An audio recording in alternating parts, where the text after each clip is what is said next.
이 새벽을 주님과 3부 돌아왔습니다. 크리스찬 헤럴드는 신문을 시작으로 라디오, 이제는 공중파 채널인 18.88을 통해 텔레비전으로도 함께 하실 수 있습니다. 이 시간에 방송되는 모든 목사님들의 설교를 인터넷 웹사이트 www.chtv1888.org를 통해 다시 들으실 수 있습니다.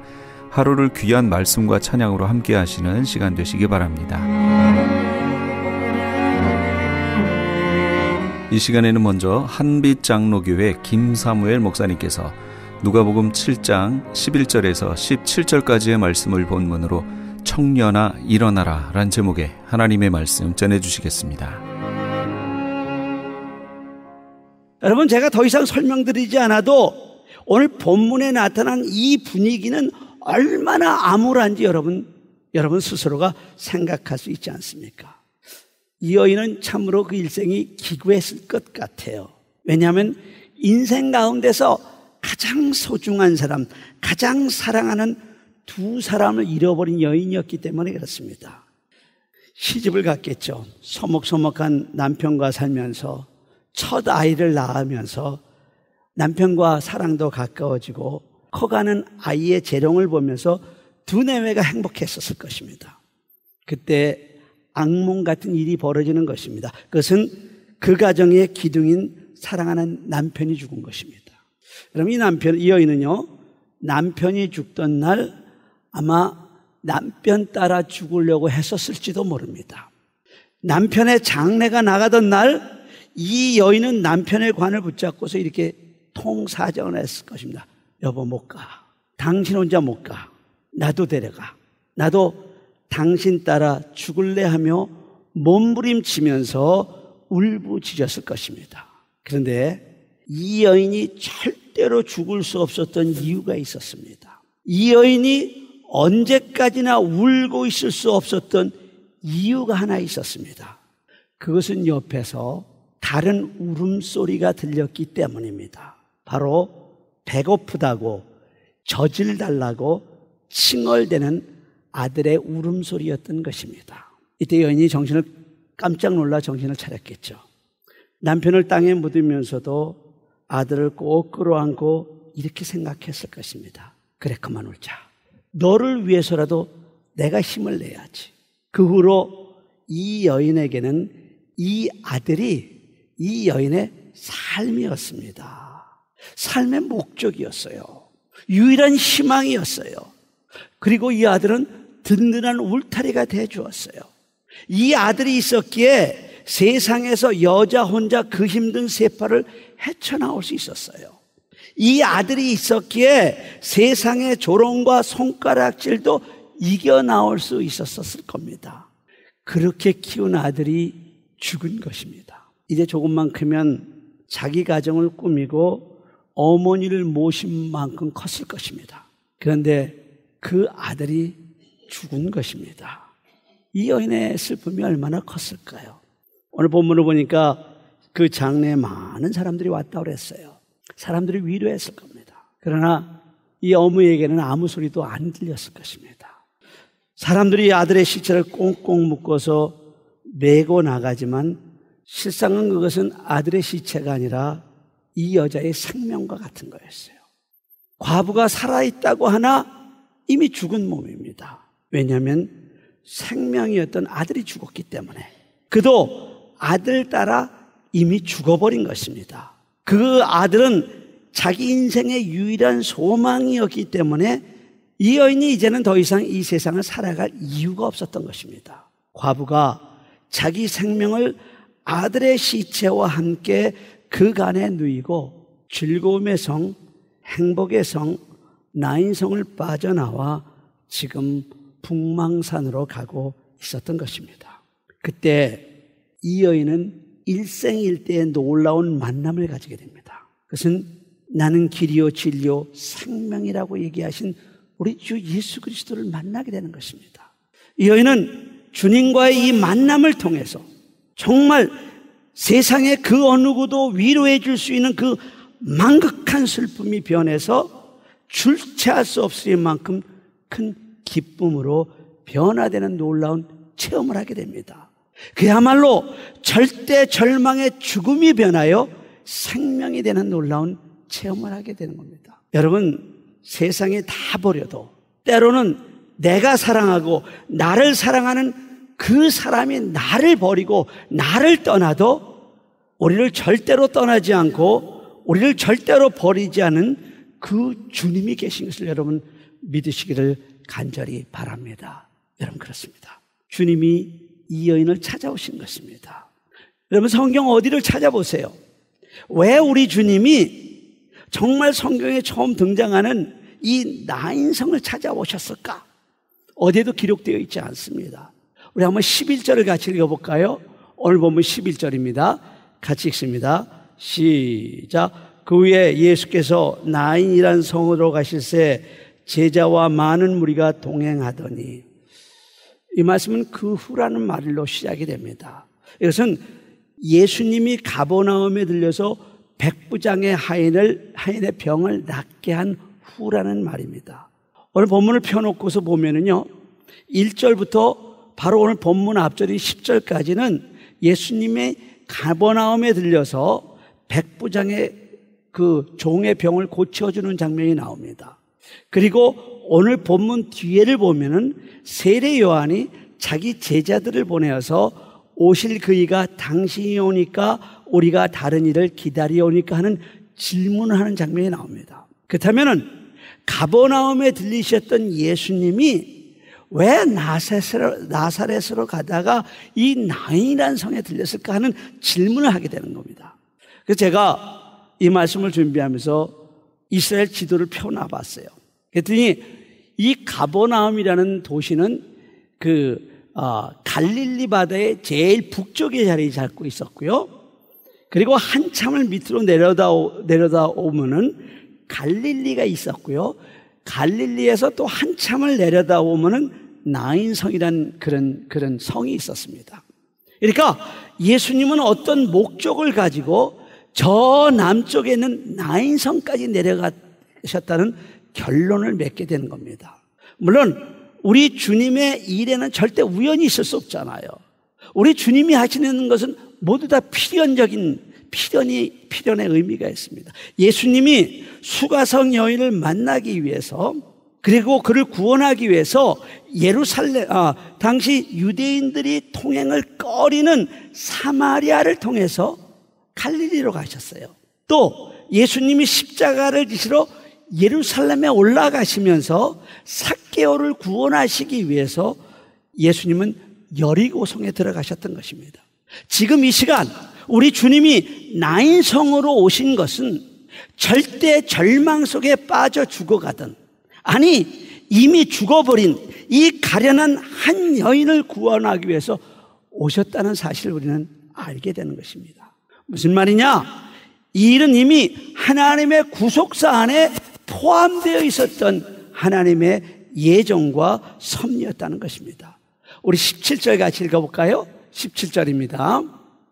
시작. 예수께 대한 이 소문이 온 유대와 사방에 두루 퍼지니라. 오늘 본문은요, 여러분들이 가서 읽어보시면 아시겠지만 예수님의 초기의 활동입니다. 이제 제자들을 막 선택하시고 하실 때 그때 일입니다. 근데 이 이야기, 이 나인성 과부의 아들을 살려주신 이야기로 인해서 유대와 그리고 사방에 예수님에 대한 소문이 그야말로 센세이션하게 퍼져나갔던 것입니다. 이 소문이 어디까지 들렸냐? 감옥에 갇혀있던 세례 요한에게까지 들려갔던 것입니다. 세례 요한이 이 소문을 듣자 자기 제자들을 예수님께 보내서 이렇게 물어봅니다. 오실 그이가 당신이 오니까? 아니면 우리가 다른 일을 기다리오니까? 아마 감옥에 갇혀 있었던 세례 요한이 육신이 힘든 만큼 영혼도 힘들었던 것 같아요. 예수님을 처음 뵐 때 예수님이 자기에게 세례를 받으러 나올 때 그는 이렇게 외쳤던 사람입니다. 세상 죄를 지고 가는 하나님의 어린 양을 보라. 그러면서 예수님이 내가 세례를 받아야 됐다니까, 아닙니다. 제가 어찌 주님께 세례를 드리겠습니까? 제가 주님께 세례를 받아야죠. 이분이야말로 흥해야 될 뿐이고 나야말로 세야 될 뿐이라 겸손했던 사람입니다. 그런 그가 정말 얼토당토하는 그런 질문을 하게 되는 것입니다. 그때 예수님이요, 이사야서 29장의 예언의 말씀을 들어서 이렇게 대답하셨습니다. 너희는 가서 들은 것을 요한에게 고하되 소경이 보며 안진뱅이가 걸으며 문둥이가 깨끗함을 받으며 귀머거리가 들으며 죽은 자가 살아나며 가난한 자에게 복음이 전파되라 된다 하라. 이 말씀을 가지고 오늘 본문을 다시 한번 들여다봅시다. 예수님이 나인성에 오신 이 사건은 이미 이사야 선지자 때부터 예정되었던 일이라는 것입니다. 아니, 그때부터 이미 예언되었다는 일이라는 것입니다. 사도 바울은요, 고린도전서 2장에서 우리의 구원에 대해서 말씀하시며 하나님의 우리의 영광을 위하사 만세전에, 다시 한번 말씀드립니다, 만세전에 이미 정하신 것이라고 말씀하고 있습니다. 지금 나인성 과부의 이 아들이 죽었다가 살아난 이 일 때문에 주의 복음이 온 유대와 사마리아 땅에 전파되고 주의 영광이 온 땅에 두루 퍼지고 있다고 성경은 얘기하십니다. 물론 이런 엄청난 사건이 즉흥적으로 일어났던 것은 만무합니다.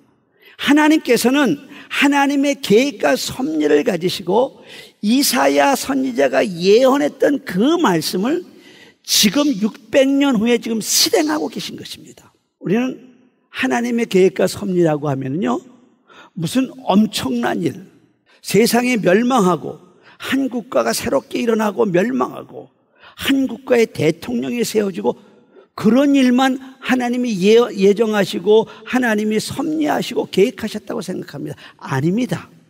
우리 하나님은 정말 작은 일, 그야말로 세상 사람이 전혀 모르는 일, 그리고 잊혀지는 일, 저 나인이라는 아주 작은 성에 아무도 신경 쓰지 않을 것 같은 정말 작은 사람, 한 과부에게조차 하나님의 계획과 섭리를 가지고 지금 찾아오셨다는 것입니다. 우리 주님이 영으로 오늘 이 시간 저와 여러분을 이 자리에 찾아오셨습니다. 이 예배를 받으십니다. 믿으시면 아멘 하시기 바랍니다. 우리가 주님을 찾아 나간 것 아닙니다. 우리가 아직 죄인 되었을 때, 우리가 아직 주님을 알지 못할 때, 우리가 아직 연약할 때 우리 주님이 찾아오신 것입니다. 이게 바로 은혜입니다. 이게 바로 복음입니다. 나인성 과부를 찾아오신 그 주님은 사망의 음침한 골짜기로 헤매이던 그 여인의 삶을 기쁨의 삶으로 바꿔주셨어요. 이야기를 하나 하겠습니다. 우리가 김중권 목사님 그러면요, CCC를 생각하게 됩니다. 오늘 순영이도 사실은 KCM이라고 코리안 여기 있죠. 캠퍼스 미니스트리 그 소속인데 거의 같은 그룹인데 CCC를 생각해요. 60년대 70년대 우리 김중권 목사님은 크리스찬 젊은이들의 영웅이었습니다. 그리고 그는 일평생 동안 조국 복음화를 위해 산 증인이었습니다. 그런 목사님에게도 가정에서 딸에게는 따뜻한 아버지셨습니다. 목사님에게 29살 먹은 딸이 있었는데 그 딸이 위암에 걸려서 죽어가는 모습을 167일을 지켜보는 아픔을 가지고 계십니다. 목사님이 이 가슴 저미는 이야기를 딸의 죽음 그 존재의 제로점에서라는 제목으로 책과 CD를 만들어서 전도용으로 사용을 했었습니다. 그 목사님의 간증이 이렇게 시작됩니다. 둘째 딸 신이가 위암으로 처절한 고통 속에서 죽었을 때 나는 존재의 제로점에 서 있었습니다. 내 생애 가장 애절한 기도가 하나님으로부터 무참히 거절당한 직후였습니다. 목사님의 고백은 계속됩니다. 체중이 26kg까지 내려간 신이는 온몸에 바늘을 꽂은 채 극한의 고통에 몸부림쳤습니다. 난 그 순간 딸의 죽음을 대신하고 싶었습니다. 병실 창문 너머 개나리꽃이 만발한 어느 날 신이는 나의 손을 꼭 잡고 이렇게 애원했습니다. 아빠, 나 살고 싶어요. 살 길이 없을까요? 이런 신이의 애원에 나의 마음은 찢어질 듯이 아팠습니다. 그러나 신이는 역시 믿음의 딸답게 오히려 나를 위로하면서 영감에 찬 기도를 이렇게 드렸습니다. 주님, 만약에 다시 살 기회를 한 번 더 주신다면 제가 어떤 삶을 살 것인지 주님이 더 잘 아십니다. 그러나 주님이 어떤 잔을 주시더라도 감사와 찬양으로 마시게 하여 주시옵소서. 주님의 뜻에 순종하고 싶습니다. 주님, 제 고통과 눈물이 기도가 되고 찬송이 되게 해 주십시오 하는 기도를 했습니다. 그리고 신이가 세상을 떠나기 전날 평화로운 눈동자로 가족 한 사람 한 사람을 응시하며 고개로 고맙다는 인사를 했습니다. 신이가 하나님 품에 안긴 후 나는 신이를 꿈속에서 자주 봅니다. 꿈속에 나타난 신이는 아주 밝은 목소리로 아빠, 이젠 걱정 마.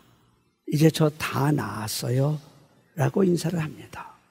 그러나 꿈이 깨어 현실로 돌아오면 어찌나 허전하고 슬픈지 날이 밝을 때까지 잠 못 들고 백엔잇을 적신 적이 한두 번이 아니었습니다. 그러던 어느 날 부활하신 주님이 나를 찾아오셨습니다. 슬픔에 잠겨있던 나를 만나주셨습니다. 절망의 밑바닥에서 헤매이던 내 입술에서 가늘고 작은 그러나 심찬 찬송이 터져나오게 하신 것입니다. 그 찬송은 내 속에 계신 주님이 기나긴 슬픔에 잠겨있던 나를 대신해서 부르시던 찬송이었습니다. 부활하신 주님이 나를 찾아오셔서 나를 만나주신 것입니다. 그날 이후 내 마음은 얼마나 기쁘고 자유로웠는지 알 수 없습니다. 하나님께서 땅 위의 나약한 아버지인 나 자신조차 내 아들을 더 사랑하셔서 나보다 내 딸을 더 사랑하셔서 더 좋은 곳으로 하나님의 방식으로 데려가신 것이라고 생각하니 내 입술에서는 찬송의 절로 흘러나왔습니다. 하나님이 찾아오셔서 내 망극한 슬픔을 기쁨으로 바꾸어 주신 것입니다. 여러분, 그렇습니다. 슬픔 속에 있는 우리를 찾아오신 주님은 우리에게 그 슬픔보다 더 큰 기쁨을 주십니다. 절망 속에 허덕이던 우리를 찾아오신 주님은 우리에게 우리가 당하는 그 절망을 뛰어넘고도 남는 더 큰 산소망을 주시는 분입니다. 그래서 이사야의 선지자의 예언처럼 하나님은 시온에서 슬퍼하는 자에게 화관을 주어 죄를 대신하며 희락의 기름으로 그 슬픔을 대신하며 찬송의 옷으로 그 근심을 대신하게 하시는 하나님이십니다. 외아들을 잃고 슬픔에 오는 나인성 과부에게 찾아오셔서 우리 주님이 하신 첫 번째 말씀이 이런 말씀입니다. 울지 말라. 근데 여러분 보세요. 우리 주님의 이 울지 말라는 이 위로는 우리의 위로와 다르지 않습니까? 사실 여러분과 제가 슬픔을 당한 사람에게 울지 마세요 할 때 그게 얼마나 무책임한 겁니까? 얼마나 무의미합니까? 생명과 같은 아들이 유일한 희망과 소망이며 삶 그 자체인 아들이 죽어서 관 속에 넣어서 지금 북망산천을 향해 가는데 어떻게 울지 말라고 할 수 있겠습니까? 목회를 하다 보면 그런 경험들을 하게 돼요. 너무너무 힘들어서 다가갈 수가 없는 성도들이 있어요. 오히려 지금 나는 살아있다는 그 사실 자체가 한스러운데 어떻게 울지 말라고 우리가 할 수 있겠습니까? 그래서 우리의 이런 위로는요, 무책임하고 허무하게 들리는 겁니다. 그래서 그런 엄청난 슬픔을 당한 사람은 그냥 놔둬야 해요. 왜냐하면 그 슬픔은 이 가슴에 담고 있어서는 안 돼요. 내어놔야 돼요. 내어놓지 못하면 가슴이 썩고 터져나가는 거예요. 그래서 울도록 내버려 둬야 돼요. 마음껏 통곡하도록 내버려 둬야 돼요. 그럴 때 우리는 함께 울어주면 돼요. 그러나 우리 주님의 이 울지 말라고 하신 이 말씀에는 내가 네 눈물을 찬송의 옷으로 바꿔주겠다 하는 그런 주님의 약속이 포함되어 있는 것입니다. 여러분, 우리 주님은 전지전능하신 하나님입니다. 우리에겐 능력이 없지만 우리 주님에게는 그런 능력이 있어요. 아까도 얘기했죠. 김윤공 목사님은 딸 신이를 너무너무 사랑해서 내가 대신 죽고 싶다고 생각했지만 그럴 수도 없어요. 그래서 힘없이 딸의 죽어가는 모습을 보며 마음 아파하며 눈물을 흘릴 수밖에 없는 것이 우리 인간의 존재의 실존입니다. 그러나 우리 주님은 전능하신 분입니다. 우리 주님이 죽음을 향해서 지금 이렇게 외치시는 것입니다. 청년아 일어나라. 여러분, 이 죽음이라는 것 인류 그 어느 누구도 그 어떤 방법으로도 해결할 수 없어서 정말 인간에겐 태산 같은 것, 정말 막힌 단단한 벽 같은 그 죽음을 향해서 우리 주님이 이렇게 외치신 것입니다. 한번 따라 하시기 바랍니다. 청년아 일어나라. 그때 죽었던 청년이 일어났습니다. 말도 합니다. 살아난 그를 어미에게 주십니다. 여러분 모두 어미아비 된 사람들이 아닙니까? 이 과부의 기쁨을 여러분 이해할 수 있지 않습니까? 이 시간 어떤 사연을 가지고 어떤 아픈 일을 가지고 이 자리에 나오셨습니까? 우리 주님의 울지 말라는 위로의 음성을 들으시기를 간절히 바랍니다. 우리 주님은 우리에게 울지 말라고 하시며 우리의 인생을 기쁨으로 바꾸어 주십니다. 우리의 눈에서 흐르는 눈물을 멈추게 하시고 기쁨의 띠를 둘러주실 것입니다. 이처럼 우리를 찾아오셔서 우리를 만나주신 주님은 우리의 삶의 이야기를 절망에서 소망으로 바꿔주시는 분입니다. 러시아의 문학을 이끌어왔던 두 사람을 꼽으라면 도스토옙스키와 그리고 톨스토이입니다. 근데 사실 이 도스토옙스키의 인생만큼 우울하고 고통으로 점철된 인생이 없습니다. 그러나 어렸을 때 아버지가 살해되어 고아처럼 살았습니다. 청년기에는 그가 혁명당에 가담했다는 이유로 체포되어 사형 선고를 받아서 사형장의 이슬로 사라질 뻔했습니다. 그러나 그야말로 사형 직전에 그의 천재적인 문학성을 인정한 러시아 황제의 특사로 사면되어 시베리아로 유배를 떠나게 됩니다. 결혼을 했는데 자식을 하나 두었지만 그 아들은 다 크지 못하고 혹심한 그 유배지인 시베리아에서 추위와 배고픔으로 결국 병들어 죽고 맙니다. 그는 지병인 간질병까지 가지고 있었다는 얘기가 있습니다. 그런 그가 쓴 작품이기에 그의 작품에는 인생의 깊은 고뇌가 담겨져 있습니다. 그리고 그의 작품을 읽는 사람에게는 놀라운 용기를 주게 됩니다.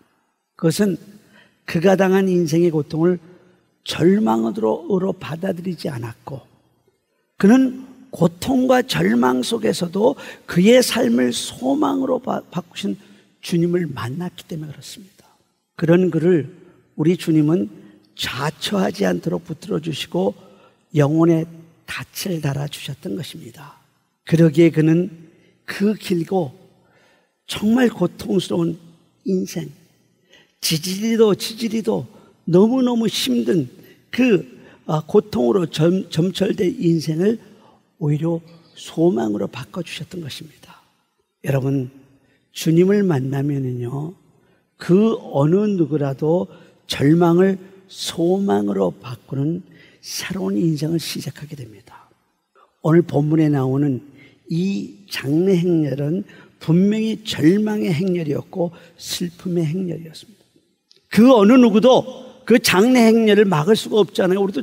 우리 잘 알잖아요. 미국에서요. 그런 주님이 그 장래 행렬을 멈추십니다. 그리고 관에 손을 대시면서 이렇게 명령하십니다. 청년아, 내가 내게 말하노니 일어나라. Young man, I say to you, get up. 청년이 일어나 앉습니다. 말도 합니다. 그 순간 절망의 행렬은 기쁨의 행렬로 바뀌었습니다. 생명 되신 주님을 만났기 때문입니다. 주님을 만나기 전까지만 해도 즐거움과 기쁨의 문이어야 했을 나인 성문은 죽은 사람을 메고 나는 슬픈 문이었습니다. 이제 다시는 절대로 돌아올 수 없는 길을 떠나는 절망의 문이었습니다. 그런 문이 바꿔진 겁니다. 시켜주신 것입니다. 이 시간 우리 한빛교회 모든 성도들, 특별히 새벽의 이슬 같은 청년들에게 우리 주님이 이렇게 명령하십니다. 한빛 청년들아, 내가 내게 말하노니 일어나라. Young man, I say to you, get up. 여러분, 일어나십시다. 우리 암달한 현실을 털고 일어나십시다. 혹시 우리 가운데 마치 끝이라고 여겨지는 절망 가운데 계신 분이 계시다고 한다면은 그런 분들에게 오늘 우리 주님이 명령하십니다. 내가 내게 말하노니 일어나라. I say to you, get up. 여러분, 어떤 문제를 가지고 이 시간 나오셨습니까? 그러면 당신의 인생 가운데 지금 우리 주님이 와 계시다는 증거입니다. 그것도 아주 가까이 와 계십니다. 그 주님을 만나시길 바랍니다. 그 주님을 붙잡으시길 바랍니다. 그 주님을 의지하시고 절망을 딛고 일어서시길 바랍니다.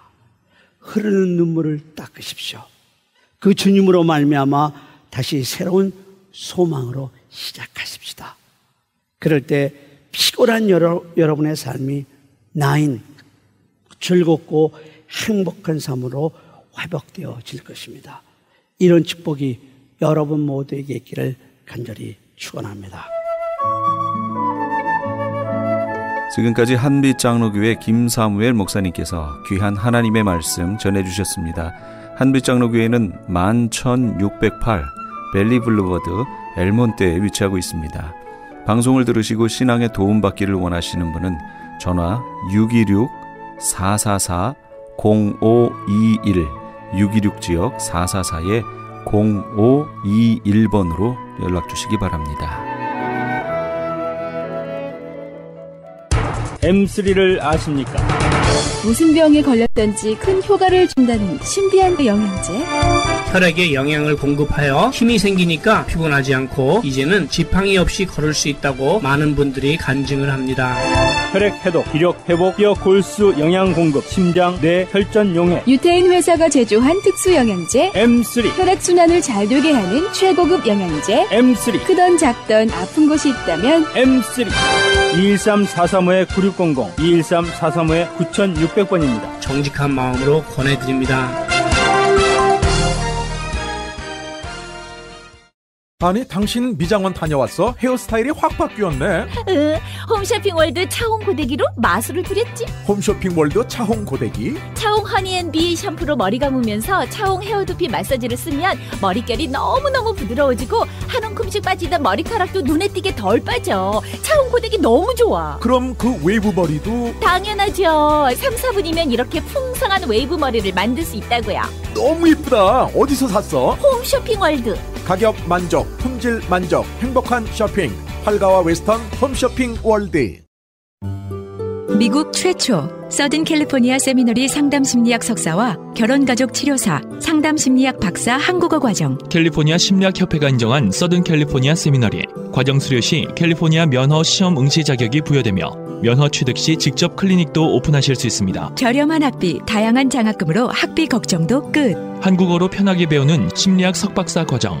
서든 캘리포니아 세미너리 323-529-3339 323-529-3339. 지금 여러분께서는 AM 1650과 인터넷을 통해 미 전역과 전 세계로 방송되는 크리스찬 헤럴드의 이 새벽을 주님과 3부 함께하고 계십니다. 방송시간과 설교 편성표는 크리스찬 헤럴드 신문 주간 편성표와 홈페이지 chtv1888.org에서 확인하실 수 있습니다. 이 시간에는 주는사랑체교회 박창형 목사님께서 요한복음 4장 4절에서 26절까지의 말씀을 본문으로 사마리아 여인과 교회란 제목의 하나님의 말씀 전해주시겠습니다. 요한복음서는 상징적인 단어와 베일에 가리워진 듯한 비유 또는 은유법을 사용해 많은 영적인 사실들을 기록한 책입니다. 아무나 다 이해하라고 기록되었다기보다는 들을 귀 있는 자만 들을 수 있도록 기록된 글인 인상을 주고 있습니다. 때문에 요한복음서는 객관적인 시각으로 당시의 역사적 상황을 파악하고 원어가 담고 있는 다양한 의미와 뉘앙스를 이해하며 예수님께서 남기신 말씀을 근거해서 되살펴보아야 그 의미들을 약간이나마 깨달을 수 있게 되는 어려운 내용을 많이 담고 있습니다.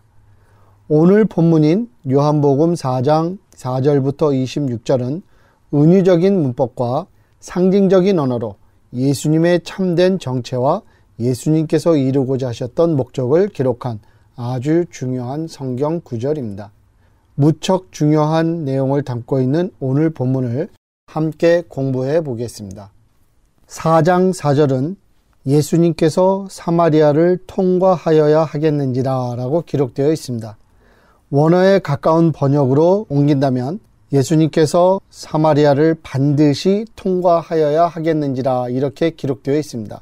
한글 성경에는 표현되어 있지 않지만 원어에는 에데이, 즉 반드시라는 단어가 들어가 있습니다. 이 반드시라는 단어는 성경에서 많이 사용된 단어입니다. 요한복음 3장 14절을 보면 모세가 광야에서 뱀을 든 것 같이 인자도 반드시 들려야 하리니, 또 마태복음 16장 21절을 보면 이때로부터 예수 그리스도께서 자기가 예루살렘에 올라가 장로들과 대제사장들과 서기관들에게 반드시 많은 고난을 받고 죽임을 당하고 제3일에 살아나야 할 것을 제자들에게 비로소 나타내시니 등 성경 여러 곳에서 하나님께서 반드시 이루고자 하시는 뜻을 밝힐 때 사용된 단어를 사용한 것을 우리가 주의해서 볼 수 있습니다. 이로 보건대 요한복음서 저자는 예수님께서 사마리아를 반드시 지나가야 하는 운명 내지는 사명을 가지신 것으로 표현하고 있습니다. 어쩌면 4절에서 가장 중요한 의미를 가진 이 단어를 한글 성경 번역이 잡아내지 못하므로 복음서 저자가 전달하고자 한 중요한 힌트 내지는 메시지의 심각성을 놓치기 쉬운 것입니다. 그러면 오늘 본문을 좀 더 이해하기 위해서 사마리아와 5절에 명시된 수가라는 동네가 가지고 있는 성경적 의미를 먼저 간략하게 살펴보겠습니다. 사마리아라는 단어는 보호자 또는 감독자라는 의미를 가지고 있습니다. 이 단어는 모세 오경의 보호자라는 의미를 표현하기 위한 뜻에서 유래된 것으로 전해지고 있습니다. 아울러서 사마리아인들은 야곱의 12자녀 중 에브라임과 므낫세의 후손인 것으로 알려지고 있습니다. 열왕기상 16장 23절부터 24절에 보면 유다의 아사왕 제31년에 오므리가 이스라엘의 왕이 되어 12년 동안 왕위에 있으며 디르사에서 6년 동안 다스리니라. 24절 그가 은 2달란트로 세멜에게서 사마리아 산을 사고 그 산 위에 성읍을 건축하고 그 건축한 성읍 이름을 그 산 주인이었던 세멜의 이름을 따라 사마리아라 일컬었더라. 이렇게 성경은 그 유래를 전해주고 있습니다. 지난주에 말씀 나누었듯이 이스라엘은 주전 922년에 북과 남 두 나라로 분열되었습니다. 이스라엘이 두 나라로 분열되면서 북쪽의 이스라엘은 사마리아를 수도로 삼았고 남쪽의 유다는 예루살렘을 수도로 삼았습니다. 서로 왕숙으로 지내면서 왕과 종교 지도자들은 각각 자기들이 아브라함과 이삭의 참된 후손이라고 주장했고, 이스라엘은 사마리아에, 유다는 예루살렘에 하나님이 계신 곳이라고 주장하면서 서로 다투었습니다. 그러다 북쪽의 이스라엘은 주전 722년에 아수르에 의해 멸망당한 후 다른 민족들과 혼합해 살기 시작했습니다. 이 때문에 후에 단일 민족성을 중요시 여기는 유대주의가 발전하면서 유대인들은 사마리아 사람들을 괄시하기 시작했습니다. 그래서 유대인들이 이방인을 멸시했다면 사마리아인들은 경멸했고 증오했습니다. 세상에서 가장 싫은, 죄송하지만 말 그대로 인간 쓰레기로 여겼습니다. 유대인들이 사마리아인과 접촉을 가지는 일은 부정을 타는 일이며 신성 모독죄로 여겼습니다. 하나님 나라가 임할 때 사마리아 사람들에게는 부활을 허락하지 마실 것을 기도할 정도였습니다. 그런 사마리아를 유대인인 예수님께서 찾아가신 것은 유대인들의 시각으로 볼 때는 메시아가 할 일이 아닐 뿐 아니라 하나님을 모독하는 행위였습니다. 그런데 오늘 본문은 예수님께서 그곳을 지나가셔야 하는 사명을 가지신 분으로 묘사하고 있는 것입니다. 요한복음서 저자는 이 구절을 통해 분명히 요나의 사건을 연상시켜주고 있는 것으로 볼 수 있습니다. 즉, 인간의 눈으로 볼 때 구원받을 수 없는 죄인을 찾아가시는 예수님을 성경은 묘사하고 있는 것입니다. 아울러 5절을 보면 그 사마리아 안에 수가라는 동네가 있었습니다. 그 수가는 그 유명한 창세기 12장 1절부터 7절에 명시된 세겜이라는 곳과 유일한 동네로 학자들은 입을 모으고 있습니다.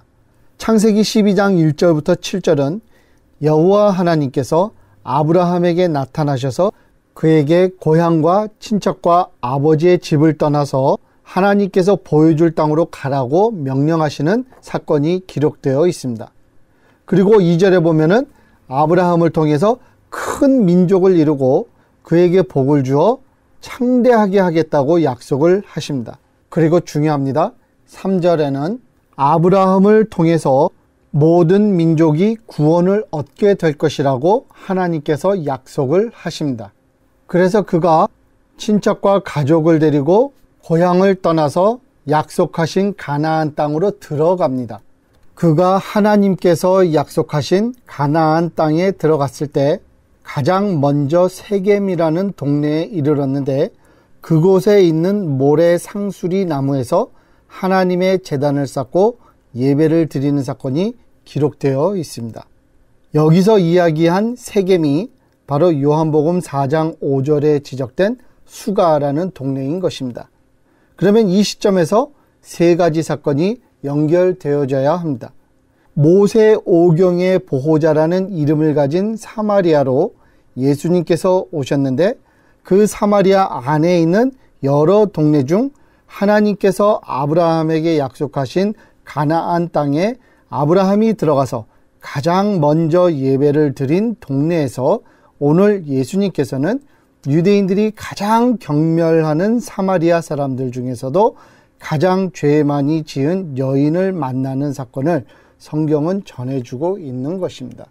즉, 요나의 사건, 하나님의 말씀과 약속을 받은 자들이라고 스스로 자부하는 유대인들, 그들이 볼 때 절대로 구원받을 수 없는 사마리아 사람들, 그러나 하나님의 말씀의 보호자라는 의미를 가진 도시에 살고 있는 그들, 하나님께서 아브라함에게 하신 인류 구원의 약속, 아브라함이 하나님께 드린 첫 예배 장소, 4장 4절과 5절 첫 머리에는 이렇듯 복잡한 사건과 여러 결의 의미가 담겨 있는 것입니다.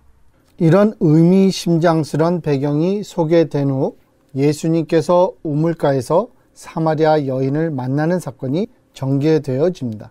사마리아 여인은 곧 교회를 상징하는 것이라고 본인은 믿고 있습니다. 창세기를 배경으로 볼 때 남자가 여자를 우물가에서 만나는 사건은 남자가 자기 아내 될 여자를 만나는 사건을 상징합니다. 성경은 여러 곳서 교회를 예수님의 신부로 묘사하고 있습니다. 본문은 죄투성인 사마리아 여인을 통해 예수님의 신부인 교회를 묘사하는 동시에 둘의 관계를 설명하고 있습니다. 창세기 24장에는 유명한 사건이 기록되어 있습니다. 나이든 아브라함이 아들 이삭의 아내를 찾기 위해 나이든 종을 타국으로 보냅니다. 나이든 종은 긴 여정을 떠나가다가 한 우물가에 이릅니다. 우물가에 이르렀을 때 하나님의 간섭을 통해 하나님이 원하시는 이삭의 아내를 그 우물가에서 만날 수 있게 해달라고 기도를 하는데 그 기도가 채 끝나기도 전에 기도가 응답되어 이삭의 아내가 될 리브가를 우물가에서 만나는 유명한 사건이 기록되어 있습니다. 긴 여정에 지치신 예수님이 우물가에서 사마리아 여인을 만나는 장면은 아브라함의 종이 긴 여행길을 가던 중 우물가에서 이삭의 아내 될 여자를 만나는 사건과 맥락을 같이 하는 사건입니다. 즉 예수님께서 만난 사마리아 여인은 예수님의 신부인 교회를 상징하고 있는 것입니다. 이스라엘 사람들은 칼을 들고 이스라엘 국가를 건립시켜줄 권능의 메시아를 기다렸습니다. 예수님의 제자들은 예수님을 통해서 이 세상에서 부귀 영화를 누릴 것을 꿈꿨습니다. 로마 사람들은 예수님께서 로마를 대항해서 반란을 일으킬 반란군 아니면 강도로 예수님을 이해했습니다. 당시 종교 지도자들은 예수님께서 자기들의 기득권을 앗아갈까 두려워 그를 죽이려 모의했습니다. 그러나 예수님께서는 이 세상에서 소망을 잃고 버림받은 죄인을 찾아가셨습니다. 세상의 만몬을 섬기던 그들은 오실 메시아께서 고운 모양도 없고 풍채도 없고 우리가 보기에 흠모할 만한 아름다운 것이 없는 모습으로 오셔서 연약하고 배고프고 병들고 소외된 약자들과 함께 보내시다가 사람들에게 멸시를 당하고 도살장에 끌려간 어린 양과 같이 징계를 받고 사람들에게 버림을 받을 뿐 아니라 결국은 하나님께 저주받는 사람들이 맞이하는 운명을 지게 될 것이라고는 아무도 예측하지 못했던 것입니다. 하나님께서 보내신 참된 메시아는 의인을 부르러 온 것이 아니요 죄인을 부르러 온 것인 것을 우리는 다시 한번 확인해야 되겠습니다. 오늘날도 말씀을 전해받았다고 주장하는 많은 그리스도인들이 예수님 당시처럼 소외된 사람들에게는 무관심하면서 지나치게 이 세상에서의 성공과 부를 위해 교회에 몰려들고 있지는 않은지 우리 주위를 살펴보게 됩니다. 그래서 시간이 날 때마다 우리는 마태복음 25장을 다시 한번 주의 깊게 살펴보아야 할 것 같습니다. 그곳에는 예수님께서 당신을 굶주린 자, 목마른 자, 불의하게 옥에 갇힌 자, 헐벗은 자, 병들은 자 등 사회에서 소외된 자들과 당신을 동일시 하셨습니다. 이는 바로 예수님을 어떻게 바르게 섬길 수 있는지 잘 알려주는 중요한 성경 구절입니다.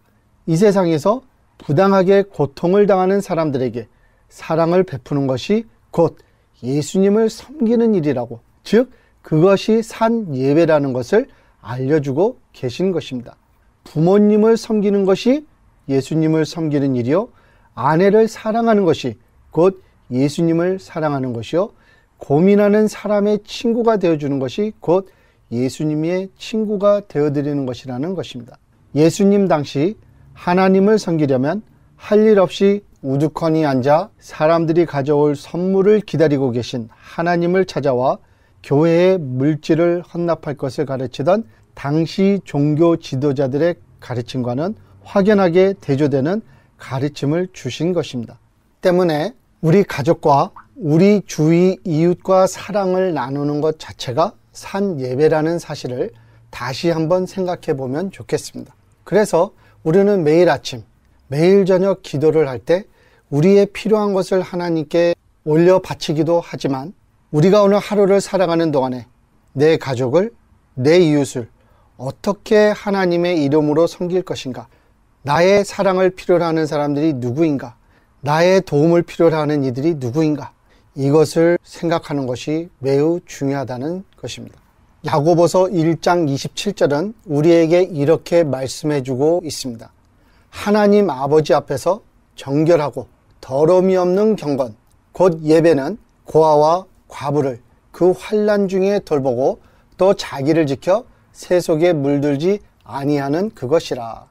이 말씀을 거울 삼아 혹시 우리 자신이 세상에 너무 물들지 않았는지 돌아보시는 시간을 가져보시기를 바랍니다. 그리고 우리가 우리 주위에 소외된 이웃을 외면하고 살아오지는 않았는지 우리 자신을 돌아볼 것을 권해드립니다.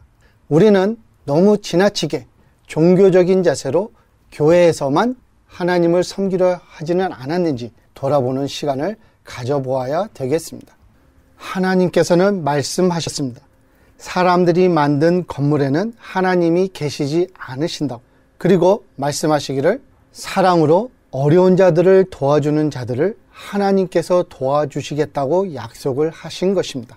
살아있는 예배를 드림으로 이웃을 살리고 우리 영혼도 함께 살 수 있는 산 예배를 드림으로 하나님께서 바라시는 건강한 가정과 밝은 사회를 만드는 데 기여하는 빛과 소금이 되는 저와 여러분이 되시기를 주님의 이름으로 축원합니다. 할렐루야.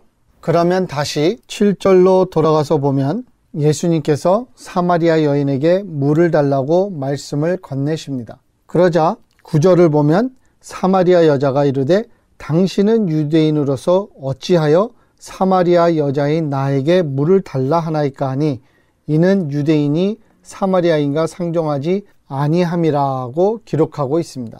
이 사마리아 여인은 자기에게 말을 건네온 예수님을 보고 무척 의아해하는 것입니다. 당시 유대인 사회에서는 남자와 여자가 길에서 이야기하는 행동은 절대로 금기된 상황이었습니다. 그런데 더 나아가서 랍비의 신분을 가진 남자는 혹시 길을 가다가 자기 아내나 딸을 만나도 길에서는 절대로 이야기를 나누지를 않습니다. 그러니 유대인 남자이자 랍비인 예수님께서 사마리아 여인을 길에서 만나서 대화를 나눈다는 것은 이 여인으로서는 절대로 이해할 수 없는 일이었던 것입니다. 그리고 둘이 나눈 대화 내용을 보면 의아해하는 여자의 입장을 알게 됩니다. 예수님께서 사마리아 여인과 나눈 대화 내용은 단순한 주제가 아니라 하나님과 구원 등 고등 주제를 나눈 것은 있을 수 없는 일이었습니다. 당시에는 여자들은 단순하게 생활에 필요한 대화를 나누는 대상이지 철학이나 신학을 논하는 대상이 아니었기 때문입니다. 당시 한 유명한 랍비가 남긴 글을 통해서 당시 상황을 살펴볼 수 있는데 그 랍비가 남긴 말에는 여자들에게 성경을 가르치느니 성경을 불에 태워버리는 게 낫다라고 기록하고 있습니다. 그런 상황에서 그 죄 많은 여자와 구원에 대해서 신학에 대해서 하나님에 대해서 말씀 나눈 예수님의 이 행동을 통해서 그분이 가지셨던 큰 사랑을 우리는 알 수 있는 것입니다. 또 예수님은 그 여자에게 물을 달라고 하셨는데 그들이 입을 대고 마시는 그릇에 물을 담아 마신다는 것은 유대인으로서는 상상을 초월하는 일이었습니다. 소위 부정타는 일이었던 것입니다. 이를 통해 사실은 요한복음서는 유대인들이 가졌던 하나님에 대한 생각과 종교 개념과 그들이 가졌던 구원에 대한 개념을 모두 부인하고 있는 것입니다. 오늘 성경을 통해 보듯이 절망에 빠진 사람들, 사람들에게 따돌림 받은 사람들, 희망이 없는 사람들에게 다가간다는 것은, 다가가서 그들에게 희망을 실어준다는 것은, 그들을 인격적으로 대해준다는 것은 정말 큰 사랑인 것을 오늘 예수님을 통해서 배울 수 있게 되는 것입니다. 이렇듯 예수님께서는 사마리아 여인과 나누시는 대화를 통해 놀라운 복음을 계속 밝혀주고 계십니다. 7절부터 14절은 두 가지 중요한 내용을 담고 있습니다. 첫째로 예수님께서 오신 시간을 기준으로 유대인들에게 주어졌던 구약의 메시지 시대는 끝을 맺었음을 선언하십니다. 구약은 할 일을 다 했다는 것입니다. 그래서 예수님께서 오신 이후에는 은퇴됐다는 것입니다. 이제는 하나님께서 계획하신 새로운 시대, 제2의 시대가 이른 것을 의미합니다. 이 내용은 새 포도주와 묵은 포도주, 새 부대와 낡은 부대 등으로 신약 성경 곳곳에서 강조된 사실입니다. 사실 기독교 역사를 보게 되면 이 사실을 선언하다가 예수님도 스데반 집사도 바울도 모두 유대인들 종교 지도자들의 손에 죽게 되는 운명을 맞이하게 된 극히 중요한 내용입니다.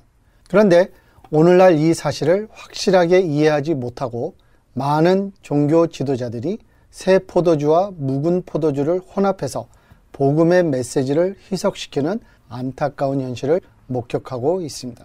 둘째로 예수님께서 전하시는 복음을 통해 사람들이 구원을 받을 수 있고 새로운 영적 생활을 유지할 수 있다고 밝혀주고 계십니다. 10절을 보면 예수님께서 이르시되 내가 만일 하나님의 선물과 또 내게 물을 좀 달라 하는 이가 누구인 줄 알았더라면 내가 그에게 구하였을 것이요 그가 생수를 내게 주었으리라. 여기서 말하는 생수는 원어로 보면 줄줄 흐르는 물이라는 의미를 가지고 있습니다. 그러자 11절에서 여자가 야곱의 물을 가리키며 이 우물은 깊은데 어디서 당신이 그 생수를 얻겠삼나이까? 라고 묻습니다. 깊다는 말은 즉 신선하지 않은 고요 있는 물을 의미합니다. 그래서 고요 있는 물과 예수님께서 말씀하신 줄줄 흐르는 생수를 복음서 저자는 비교하고 있는 것을 보아야 합니다.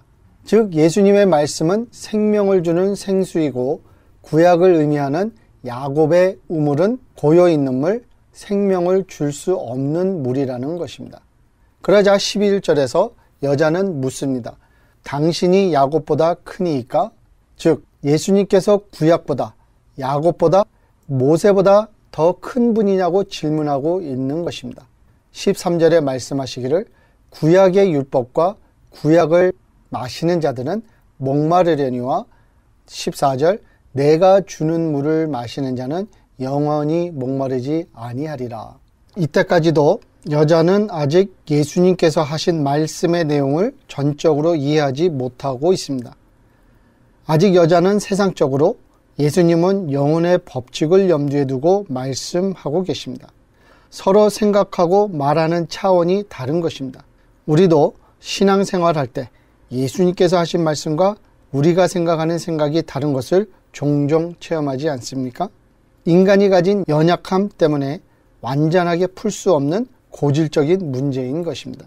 15절을 보면 예수님의 말을 들은 여자는 자기에게도 생수의 물을 달라고 예수님께 간청합니다. 여자는 물을 달라고 했지만 여자가 한 이 이야기는 구원을 받게 해달라는 요청과도 같은 것을 우리는 알 수 있습니다. 그러자 예수님께서 여자에게 남편을 데려오라고 명령하십니다. 예수님께서 의미하시는 남편이란 여자의 머리 또는 교회의 머리를 의미합니다. 즉 여자가 또는 교회가 자기의 마음을 빼앗겨버린, 즉 교회를 주관하는 세상의 우상을 의미합니다. 그 5 우상은 재력, 권력, 명예, 지식, 그리고 육신의 정욕을 의미할 수 있습니다. 즉 생수의 강이 흐르는 참된 진리를 얻고 체험하고 구원을 얻으려면 무엇이 그녀의 마음을 주관하고 있는지, 무엇에 그녀가 마음을 빼앗기고 살고 있는지 스스로 판단하라고 가르쳐주고 계시는 것입니다. 예수님께서 이 사마리아 여자를 통해 우리에게 전해주시는 메시지는 하나님 한 분 외에, 정의 외에, 사랑 외에 우리 마음속에 섬기고 있는 그 우상들을 제거하라고 말씀하시는 것입니다.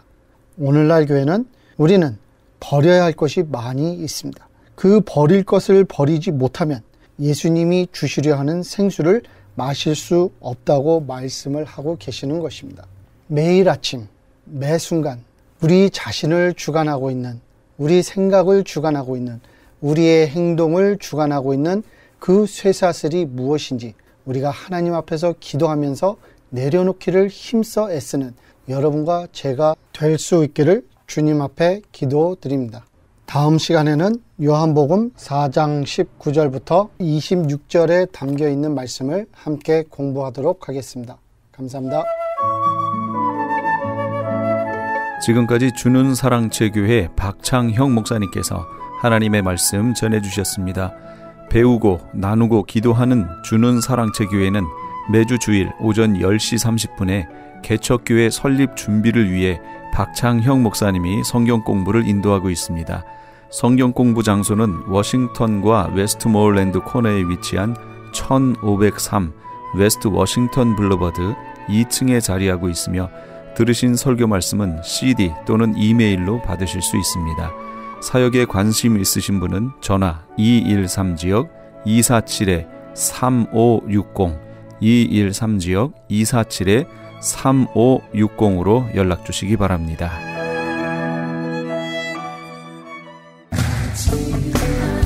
크리스찬 헤럴드 안내입니다. LA 한인타운에 있는 프레이즈 교회에서 다음 달인 7월 9일 토요일에 제2차 요한계시록 세미나를 개최합니다. 계시록 7교회를 시작으로 7년 대환란, 적그리스도는 누구인가, 휴거는 언제 일어나는가, 베리칩은 짐승표인가, 그리고 한 번 구원은 영원한 구원인가 등등 계시록의 핵심 키워드를 중심으로 피터 정 목사의 세미나가 진행됩니다.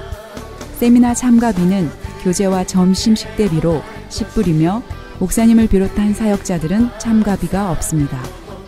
계시록의 말씀을 배우기 원하는 성도님들은 오는 7월 9일 토요일 오전 10시까지 2668 웨스트 피코 블러버드 LA 한인타운 피코와 캔모어에 있는 프레이즈 교회로 오시거나 전화 213-700-9833 213-700-9833번으로 문의하시기 바랍니다.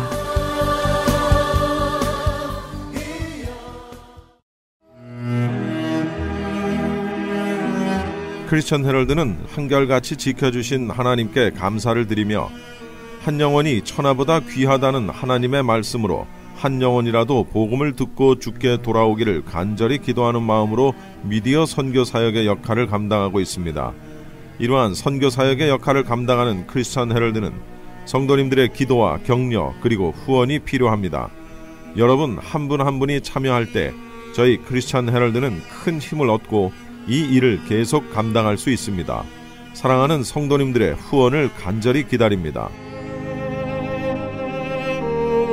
후원 방법은 일시금으로 특별 후원금 그리고 매달 10불의 천사 후원금이 있습니다. 여러분의 많은 참여를 부탁드립니다. 자세한 안내는 크리스천 헤럴드 213-353-0777 213-353-0777번으로 하시기 바랍니다.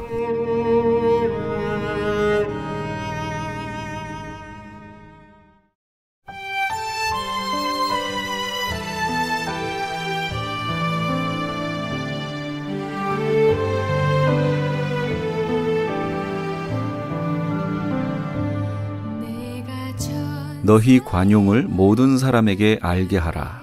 주께서 가까우시니라. 빌립보서 4장 5절 말씀입니다. 아무것도 줄 것이 없을 만큼 가난한 사람은 없다고 합니다. 정작 없는 것은 마음이 없는 것이겠죠. 나에게는 보잘것없어 보이는 우리의 작은 도움이라도 필요로 하고 있는 사람이 우리 주변에 있을 수 있습니다. 한 번쯤 돌아보시는 우리 애청자 여러분 되시면 어떨까요? 지금까지 크리스찬 헤럴드 방송에서 보내드린 이 새벽을 주님과의 정영철이었습니다. 고맙습니다.